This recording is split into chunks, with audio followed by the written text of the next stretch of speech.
Hi, folks. I'm Bob Schrupp, physical therapist. Brad Heineck, physical therapist. Together we are the most famous physical therapists on the internet. In our opinion, of course, Bob. 7 best shoulder rotator cuff strengthening exercises. We're going to do with a ball and a band today. Right, right. Beauty of the ball, beauty of the band. Exactly. The nice thing about these is you can do this at home. You do need to purchase a ball, but they're not too expensive. A lot of people do have them in a band, but they're pretty. They come in handy for a lot of things. Oh, by the way. absolutely, they do, and they're just fun. It's nice to have this. It is the beauty of the ball. Right. So, Brad, say we're big advocates, aren't we? Yeah, exactly. Bob, now I just cut you off. Yeah. Oh, by the way, let's do this while Brad's regrouping here. If you're new to our channel, please take a second to subscribe to us. We provide videos on how to stay healthy, fit, pain-free, and we upload every day. Subscription buttons here and here. And also, if you have a chance, find yourself going over to Facebook and liking us there, because Brad and I like to be liked. Yeah, the light. Bob and Brad, that's Like our Facebook page. Exactly. So I'm glad you said that, because we get questions on the comment sections, and that clears it up now. So Bob, the shoulder, rotator cuff problem, after you've got a rotator cuff injury, and if you're in that position where this hurts, you can't reach up, out to the side, or you feel like this feels most comfortable. That's where you're going to use ice. We're not going to get into that, but we've had videos, and most people, protect it, cold pack, rest it. Once it starts to feel better, where you can start to move it, we got to get it moving. You got to get it moving. But we got to get it moving in an appropriate manner so it doesn't re-injure. So we want to use something that can very carefully and controlled motion. So we're going to use the ball. Right. The ball on a table height would be good, and the size of the ball, it can be a little small, a little bit bigger. It can vary a little bit. I would say, Brad. It depends how tall you are. Yeah, but how the size of the table and the size of the ball. So all those factors come in. So here, let's say my right shoulder here is my injured one, and I would need to get it going this direction. But I can't do that because it hurts a lot. If you take the ball, I'm going to use my good hand to be the guide. I'm just going to put this hand on there, and it's just going to go for the ride. This one's going to push, and as I push, my shoulder's going to flexion. Here I am at 90 degrees already. No pain because all the weight's supported by the ball. Some people, Brad, even put the one hand on top of the other hand. Yep, good idea.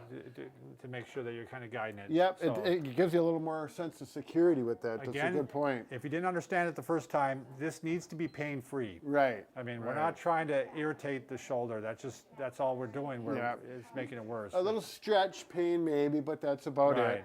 And now you can see, if this is easy, you can roll all the way up. And now that I'm going this way, you can see now my shoulder is all the way up to here. It's a sneaky way of getting some motion. Once again, the beauty of the ball.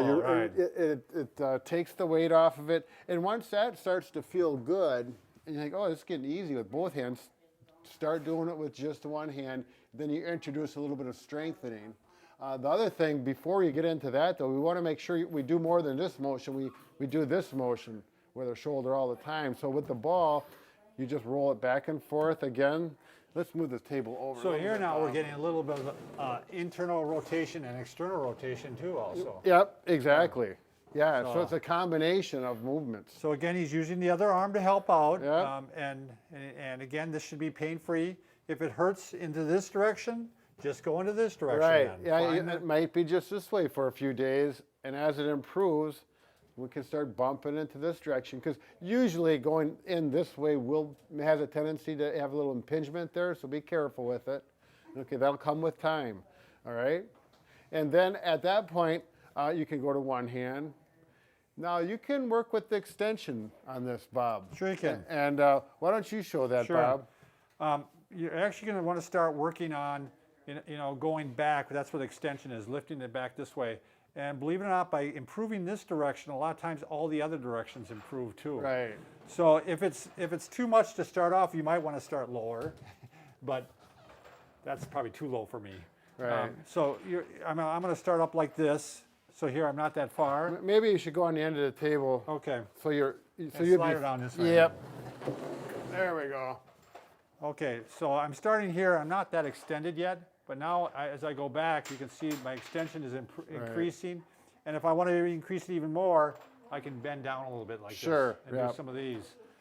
So this is a great, comfortable way of doing extension under control. Yeah, and be careful with this one too. Make sure it's pain-free, a little stretch pain, the same rules. If it starts to give you some sharp pain, it's too soon, or just don't go so far. So be careful I'm doing on this that. on the fly. I can even sit down a little bit, Brad, here Sure. and start doing it like this now. After you get done with these, it should feel loosened up, maybe a little fatigued, but it shouldn't be achy or sore. So just take your time with this initial phase. The other one, Brad, I was going to include here is initially is you can do some circles. Oh, sure. Yep. This is just a nice, relaxed one. Yep. You know, because a lot of times they have you do pendulum. I think this is better than pendulum. Sure. And this, And you could use the good arm to guide. Yep. And work then you it can, together. obviously, you know, it's like I'm stirring the witch's brew here. isn't it? Oh, sure, Bob. And then we're going to go the opposite direction Yep. too, the other direction. And again, you can start with both hands and go to one. And those are real functional motions. Those are Yeah. things you're doing that It's you don't. wax on, wax off. There you Brad. go, Bob. You can start waxing the car pretty Yeah. soon. Okay. Now, Next one was mulligan, though, Brad, didn't you? Oh, are you doing that with a yeah. small ball or a big ball? well, we could do it with either. All right. Where's my small ball? I think this is a kind of a key exercise. Oh, that's Lonnie's right. Lonnie's got it. it. Thanks, Lonnie. We set up this big intro that Lonnie's going to throw us the ball that we don't remember. That's how Forget old we about are. it. What are we going to do, Bob? All right, this I think is a key exercise, Brad. It helps a lot of people. Some people, they didn't get much out of it, but most people I work with really like this. Sure. So what we're trying to do here is we're trying to set the head of the shoulder down in the socket. Right. And that often is what is causing a problem, is that the head is too far forward. Right. So what you're going to do is you're going to start Maybe you off. should do it the other arm so the camera Sure. can see it better. So you got the fist, flat on here, and I'm going to push down into the ball. That's one thing you can see here. Yeah, he's pushing down this direction. And while I'm pushing down into the ball, I'm walking back. So this is different than just going like this. Right. I'm pushing while I'm doing it. Yep. Again, he's pushing down. You can see he's squishing the ball. That makes these muscles work, pulling pull that it down humeral into the head. socket. Exactly. Now you can also, Brad and I just discovered that we're going to call this the Heineck method, is that you can actually just roll it forward while you're pushing down Right. the whole way. I'm pushing down, I'm pushing down, I'm pushing down the whole way. Now, So now this is actually brilliant, Brad. Bob's pretty tall. If it was me doing this, that might be a little too tall. I might start out with a ball this size, and again, I'm going to push down. If I do it the first method like this, you can see I'm squishing. And actually, if you have a ball that's a little squishy and flat, it works a little bit better than if you get a brand new one that's hard. So let some air out of it. Let me do it here. Or like Bob just showed, the new Heineck method, push down and then roll out. But again, all these should feel relatively pain-free, a little stretch pain Oh, like absolutely, you're working no it. pain with this. Yeah, any sharp pains, you stop at all. Right. Even close to sharp This is pain. one you can do a lot of, Brad. You could do this every hour if you wanted to, Yep. because it's going to really get that ball back into place. Right, we want to get that stabilized where we're in the socket where it belongs. All right, what else we got, Bob? Now you got a co-contraction. Weren't you going to start with that? Actually, I was going to go up the wall. Oh, the band. Yeah. Oh, up the wall first. Yeah, okay. well, let's go up the wall first. So once you can get through all these and it's feeling pretty good, it's like, and by this point you're starting to go like this, and it's like, oh, it's feeling better now, Yeah. but still difficult up here. That's when the ball on the wall.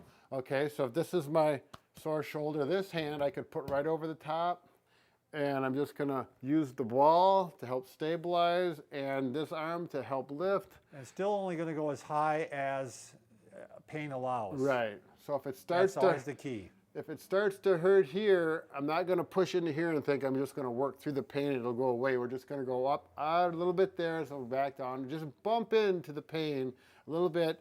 On most of these, we're going to do 10 to 15 repetitions. You might start out with less depending on how it's feeling. As this gets better, you can go up higher. You don't have to keep your hand. A lot of my patients, they keep their hand glued in there, then you can't go any higher. Just let your hand ride right up, and you can come under here and help with the other hand, the good hand, and work that. All right, now. Would you want to jump into some strengthening, Brad? Or? Right, I want to go into the one Okay. thing we haven't been able to figure out how to do with the ball is some rotator cuff specific strengthening, and So that's where we introduce the band now. the band, yeah. Ball in the band. So, and there's two primary exercises that typically work really well. And the first one is here. And Bob, you can show them what I'm doing in my... Yeah, my scapulas. This is nice because you're strengthening the muscles around the scapula or the shoulder blades, which end up being kind of the core muscles of your shoulder. Yep. I mean, they're providing the base for it. So they're coming together, and that's a great one to use the band for doing that. Right. And then the next one, this is probably more important. Oh, do we have a roll? The external rotation. Yep. Is this one.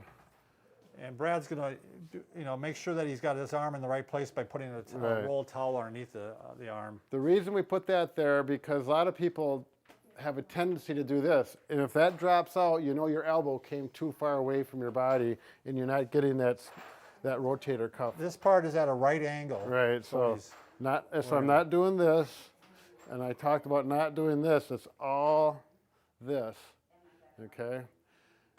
Now, what I have patients do typically, I'll say do 10 of these, 9 and 10, and then do 10 of these. You don't have to have a towel in there. If you know you can maintain the right place, you can go without it. And then I always say 3 sets of 10. So that would be 30 each, but you're alternating. And you may start with 1 set of 10. As it gets stronger, you increase your frequency. All right. Very good. Now, what else, Bob? You going to do the co-contraction? Oh, yes. I got confused. Now, this is important because on your shoulder, you're pushing a lot, okay? Right. Pushing and pulling objects, but the pushing, that co-contraction, we talk about where the muscles pull that joint into place so that when you push, it stays there. So we're going to simulate that with the ball. I'm going to push down and put some body weight, not big motions, but just little motions, back and forth. And sometimes you can count 20 times back and forth, or you can use a timer. I kind of like a timer better for 20 seconds or 30 seconds. And then right to left. You can see me going right to left here. Do some circles. And each of these you can time for 20 to 30 seconds. And you'll get tired. It doesn't look like a lot. Right. But it will definitely fatigue you. It's kind of like using the blade. Yeah, the body blade. The body blade, yeah. And when it feels pretty easy, then you go up to the wall and you do the exact same thing, but you put your body weight. So now I'm leaning like I'm going to push this ball into the wall. You can see it flattening out. And I'm just going to go up and down these little shaky motions. 20 or 30 seconds. Then right to left. 20 or 30 seconds. And then circles. And then counterclockwise. And what I've found with a lot of patients is they can go clockwise or counterclockwise, but the other direction hurts. Yeah, so say don't do that one, just do the one that doesn't hurt. And then as it gets better, they can eventually do both directions. Usually you'd keep that at shoulder height, Brad? That's the goal, yeah. I don't know that I'd go higher than that. Right, yeah. We're not going to go up here and do it. We're going to keep it right here. Right. And that works out pretty well as far as the mechanics of holding the ball. Not getting an impingement and such. So, and remember, Brad. What, Bob? We can fix just about anything except a broken heart. There you go. Coming back at you. But we're working on it.